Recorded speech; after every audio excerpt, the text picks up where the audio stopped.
নমস্কার। পশ্চিমবঙ্গ সরকারের সিদ্ধান্ত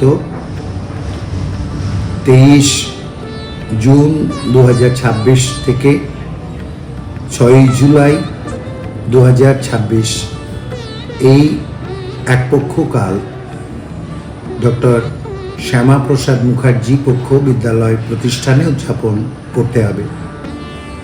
এই মর্মে বিদ্যালয় শিক্ষা অধিকর্তা পশ্চিমবঙ্গের সমস্ত জেলা পরিদর্শকদের কাছে নির্দেশ পাঠিয়েছেন এবং সেই নির্দেশ বিদ্যালয় স্তরে শিক্ষা আয়তনের প্রধানদের কাছে পৌঁছে গেছে এবং এর ফলে আমাদের সুযোগ হচ্ছে পশ্চিমবঙ্গের স্বপ্নদ্রষ্টা ডক্টর শ্যামাপ্রসাদ মুখার্জির জীবনাদর্শ বিস্মৃতির অন্তরাল থেকে স্মরণের আলোয় তুলে আনার বেগমপুর বিবিপুর হাই স্কুলের নিবেদন। শ্যামাপ্রসাদ মুখার্জি, ভারত কেশরী ডক্টর শ্যামাপ্রসাদ মুখার্জি, যিনি না থাকলে হয়তো পশ্চিমবঙ্গ সৃষ্টি হতো না। তিনি 1901 সালের 6 জুলাই কলকাতার এক সম্ভ্রান্ত ব্রাহ্মণ পরিবারে জন্মগ্রহণ করেন। তার পিতা ছিলেন স্যার আশুতোষ মুখোপাধ্যায়, যাকে বলা হয় বাংলার বাঘ। ওকালতি পরীক্ষা পাশ করে স্যার আশুতোষ মুখোপাধ্যায় কলকাতা হাইকোর্টের বিচারপতি পদে নিযুক্ত হয়েছিলেন, কিন্তু প্রবল জাত্যাভিমান এবং শিক্ষানুরাগ তাকে নিয়ে আসে বাংলার শিক্ষাক্ষেত্রে। 1906 সালে তিনি কলকাতা বিশ্ববিদ্যালয়ের উপাচার্য হিসাবে যোগদান করেন এবং একাধিক ক্রমে 4টি পর্বে তিনি উপাচার্য হিসাবে কাজ করেন। এই জন্য স্যার আশুতোষ মুখোপাধ্যায়ের মতো ব্যাঘ্র বিক্রমী পিতার সুযোগ্য বীরসিংহ পুত্র ছিলেন ডক্টর শ্যামাপ্রসাদ মুখোপাধ্যায়।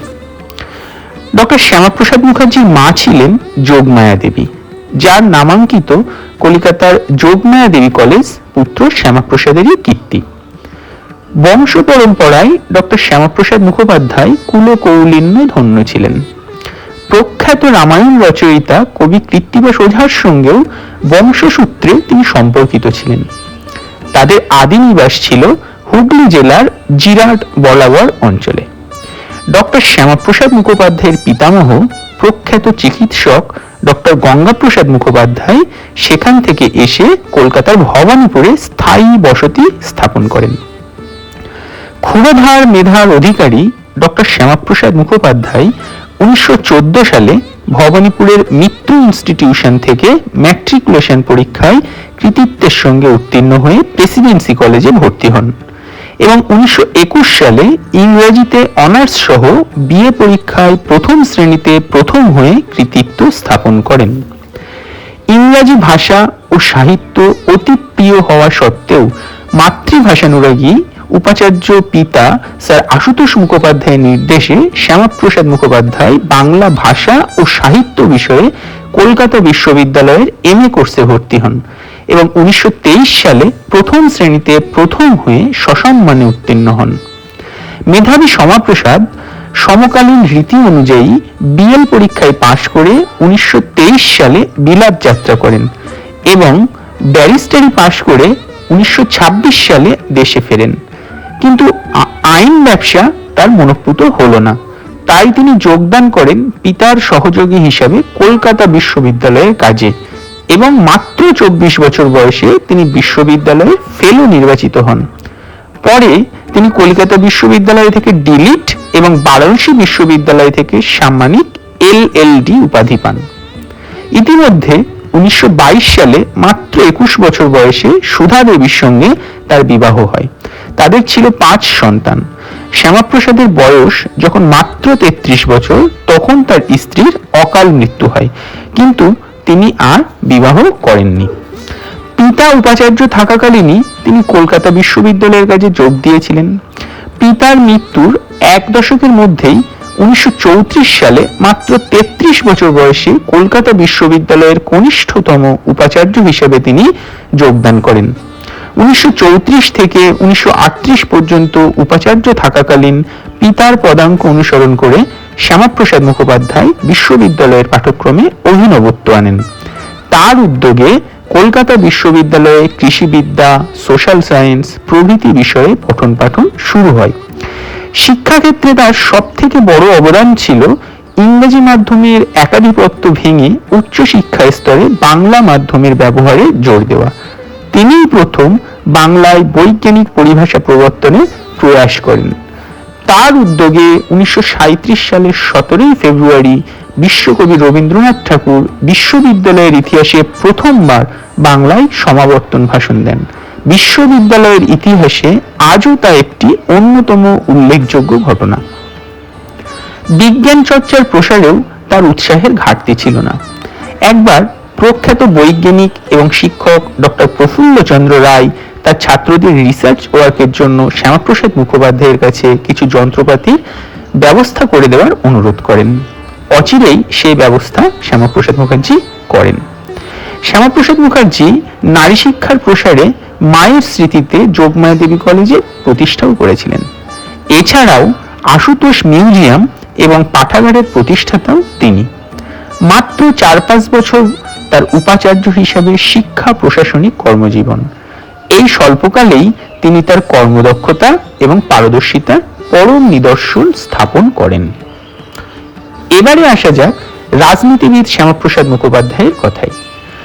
ভারতীয় জাতীয় কংগ্রেসের সদস্য হিসাবে রাজনৈতিক কর্মকাণ্ড শুরু করলেও অনতিকাল পরেই মতপার্থক্য ঘটে এবং তিনি হিন্দু মহাসভায় যোগদান করেন।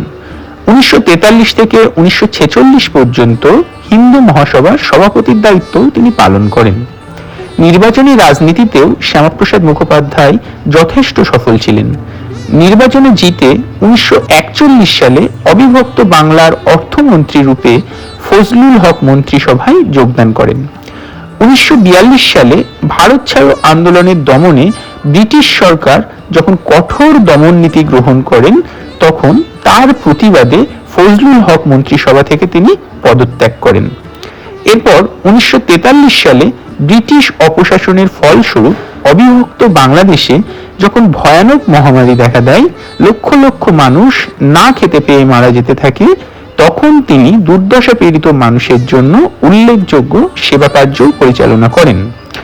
1946 সালে তৎকালীন বাংলার মুখ্যমন্ত্রী হুসেন শাহিদ সুহরাবর্দীর আমলে একরকম তার নিষ্ক্রিয় প্রশ্রয়ই ঘটে যায় জঘন্য সাম্প্রদায়িক দাঙ্গা, দ্য গ্রেট ক্যালকাটা কিলিং।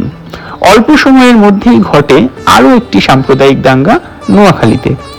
এই ঘটনাগুলি শ্যামাপ্রসাদকে দারুণভাবে প্রভাবিত করে।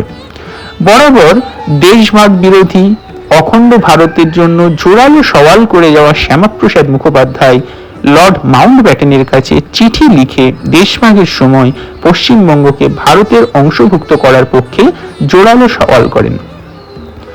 যদিও শ্যামাপ্রসাদ হিন্দু মহাসভার সদস্য ছিলেন, কিন্তু তিনি কংগ্রেসের সর্দার বল্লভভাই প্যাটেল এবং জওহরলাল নেহরুকে প্রবল যুক্তিবাদ এবং বাদানুবাদ ভারত ভাগের সময় পশ্চিমবঙ্গকে ভারতবর্ষের অন্তর্ভুক্ত করার প্রস্তাব সমর্থন করতে সম্মত করেন। 1947 সালের 20 জুন কংগ্রেসের সহযোগিতায় বাংলার বিধানসভায় ভোটাভুটির মাধ্যমে বাংলা বিভাগ এবং পশ্চিমবঙ্গকে ভারতের অন্তর্ভুক্ত করার প্রস্তাব পাশ হয়। এই জন্যই বলা হয় শ্যামাপ্রসাদ মুখোপাধ্যায় না থাকলে পশ্চিমবঙ্গ ভারতের অন্তর্ভুক্ত হতো না। তার অবদানকে স্বীকৃতি দিতেই বর্তমান রাজ্য সরকার 20 জুন দিনটিকে পশ্চিমবঙ্গের রাজ্য দিবস অর্থাৎ পশ্চিমবঙ্গ দিবস হিসাবে পালনের সিদ্ধান্ত নিয়েছে। এরপর এলো 1947-এর 15ই আগস্ট, বহু প্রতীক্ষিত স্বাধীনতা দিবস।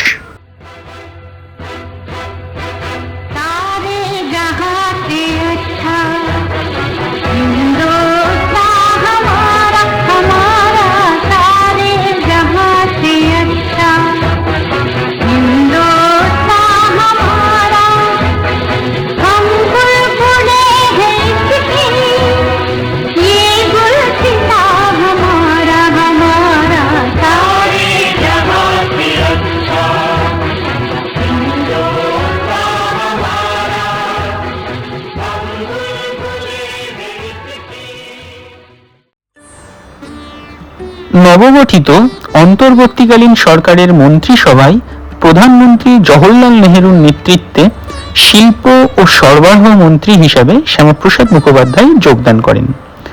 তখনও তিনি হিন্দু মহাসভার সদস্য। 1948 সালের 23শে নভেম্বর নাথুরাম গডসের গুলিতে নিহত হলেন জাতির জনক মহাত্মা গান্ধী। এই ঘটনায় হতাশ শ্যামাপ্রসাদ হিন্দু মহাসভার সঙ্গে সম্পর্ক ছিন্ন করেন। পরবর্তীতে 1951 সালের 21শে অক্টোবর আরএসএস এর পরিচালক গোলওয়ালকারের সহযোগিতায় জনসংঘ নামে নতুন রাজনৈতিক দল প্রতিষ্ঠা করেন। ইতিমধ্যে 1950 সালে ভারত ও পাকিস্তানের প্রধানমন্ত্রীর মধ্যে স্বাক্ষরিত নেহেরু লিয়াকত চুক্তির প্রতিবাদে নেহেরু মন্ত্রিসভা থেকেও তিনি পদত্যাগ করেন। ভারত সরকারের কাশ্মীর নীতিরও তিনি বিরোধী ছিলেন। জম্মু ও কাশ্মীরের বিশেষ মর্যাদা অর্থাৎ 370 ধারা এবং সেখানে প্রবেশের জন্য বিশেষ পারমিট প্রথার তীব্র বিরোধী ছিলেন তিনি। তার বিখ্যাত স্লোগান ছিল, এক দেশ মে দো বিধান, দো প্রধান और दो निशान नहीं चलेंगे, অর্থাৎ একই দেশে দুই রকম নিয়ম, দুইজন প্রধানমন্ত্রী এবং দুই রকম পতাকা থাকবে না। তিনি প্রতিবাদে কাশ্মীরে যাওয়ার সিদ্ধান্ত নেন। 1953 সালের 11ই মে জম্মু কাশ্মীরের সীমানা এলাকা মাধবপুর চেকপোস্ট গোটা এলাকা সেনা ও পুলিশে ছেয়ে গেছে। তৎকালীন প্রধানমন্ত্রী জওহরলাল নেহেরু এবং জম্মু কাশ্মীরের প্রধানমন্ত্রী শেখ আবদুল্লাহর কড়া নির্দেশ, ওই মানুষটিকে কাশ্মীরে ঢোকা থেকে যে কোনোভাবে আটকাতে হবে।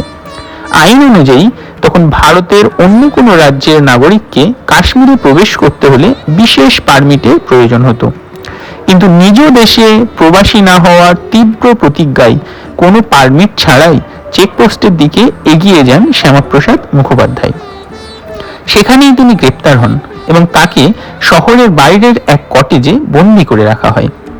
সেখানে থাকাকালীন জুন মাসের মাঝামাঝি সময় থেকে জ্বরে ভুগতে শুরু করেন শ্যামাপ্রসাদ মুখোপাধ্যায় এবং 23শে জুন তৎকালীন সরকারের ভাষ্য অনুযায়ী হৃদরোগে আক্রান্ত হয়ে তার মৃত্যু হয়। অত্যন্ত রহস্যজনকভাবে পুলিশি হেফাজতে তার এই মৃত্যু দেশ জুড়ে তীব্র ক্ষোভের জন্ম দেয়। শ্যামাপ্রসাদের মা যোগমায়া দেবী নিরপেক্ষ তদন্তের দাবি জানালেও তা নাকচ হয়ে যায়। তৎকালীন পশ্চিমবঙ্গের মুখ্যমন্ত্রী বিধানচন্দ্র রায় সহ বহু বিশিষ্ট ব্যক্তি নিরপেক্ষ তদন্তের দাবি করে ব্যর্থ হন। ফলে শ্যামাপ্রসাদ মুখোপাধ্যায়ের মৃত্যু আজও রহস্যাবৃত হয়ে আছে। 24শে জুন 1953 শ্যামাপ্রসাদের দেহ কলকাতায় ফিরিয়ে আনা হয় এবং প্রচুর জনসমাগমের মধ্যে তার শেষকৃত্য সম্পন্ন হয়।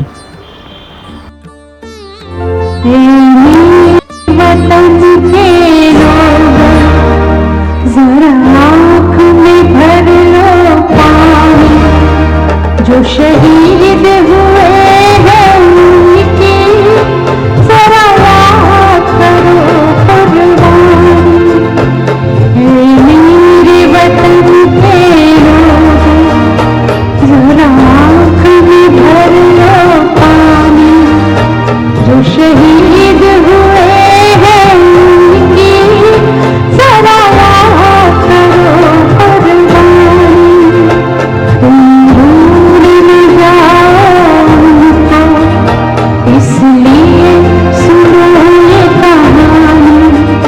जो शहीद हुए हैं उनकी जरा याद करो कुर्बानी।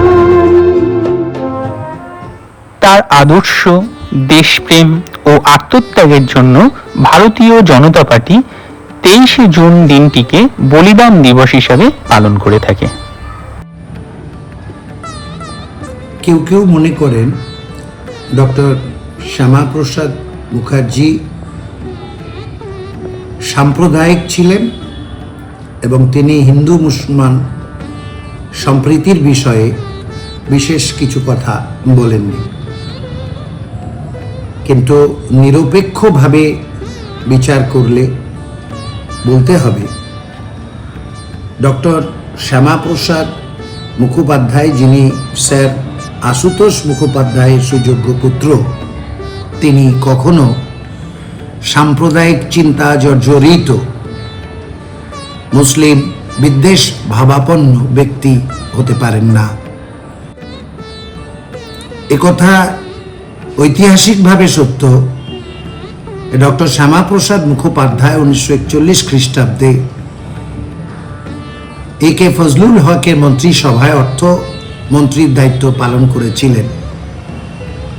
তার চিন্তায় চেতনায় যদি বিন্দুমাত্র সাম্প্রদায়িক ধ্যান ধারণা থাকতো, তিনি কখনোই ফজলুল হকের মন্ত্রিসভার অর্থমন্ত্রীর দায়িত্ব নিতেন না। আসলে স্বাধীনতা সংগ্রামের শেষ পর্বে মুসলিম লীগের পক্ষ থেকে মুসলিম রাষ্ট্র গঠনের প্রস্তাব, কংগ্রেসের তথাকথিত দুমুখ রাজনীতি, জাতি দাঙ্গা, 1946 সালের কুখ্যাত ক্যালকাটা কিলিং, মনে মনে ডক্টর শ্যামাপ্রসাদকে অশান্তিতে ভরিয়ে দিয়েছিল। তিনি হতাশ হয়ে পড়ছিলেন, তিনি বিরক্ত হয়ে পড়ছিলেন। তিনি জম্মু কাশ্মীরের 370 ধারার যে প্রভিশন, সেটাকে অমান্য করে নিজ দেশে প্রবাসী তিনি হবেন না কিছুতেই, এই প্রতিজ্ঞা করে তিনি জম্মু কাশ্মীর সরকারের স্পেশাল পারমিট ছাড়া কাশ্মীরে প্রবেশ করেন। নিজের জীবন দিয়ে তিনি একটা অন্যায় বিধিকে ভেঙে দেওয়ার চেষ্টা করেছিলেন। ডক্টর শ্যামাপ্রসাদ মুখোপাধ্যায় পশ্চিমবঙ্গের স্বপ্নদ্রষ্টা, পশ্চিমবঙ্গের মঙ্গল, স্বাবলম্বী, সুরক্ষিত, স্বাধীন পশ্চিমবঙ্গের চিন্তা করতে করতেই তিনি তার প্রাণ বলিদান করেছেন। কবিগুরুর উদ্ধৃতি স্মরণ করে আমরা বলতে পারি, নিঃশেষে প্রাণ যে করিবে দান, ক্ষয় নাই তার ক্ষয় নাই। পশ্চিমবঙ্গের স্বপ্নদ্রষ্টা ডক্টর শ্যামাপ্রসাদ মুখার্জি অক্ষয় প্রাণ, চিরস্মরণীয় ব্যক্তি।